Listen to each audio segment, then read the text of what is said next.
یه دوستی پرسیدن که کدام شعر از شهریار رو بیشتر دوست دارید؟ خود شهریار.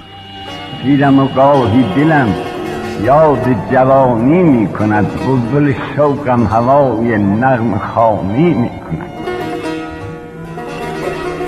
با همه نسیان تو گویی که از پی آزار من، خاطرم با خاطرات خود توانی می کند. یادم نکن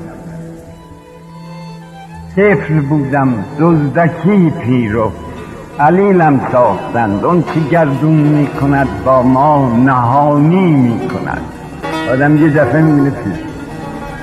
به آرزو نرسیدیم و دیر دانستیم که راه دورتر از عمر آرزومند است.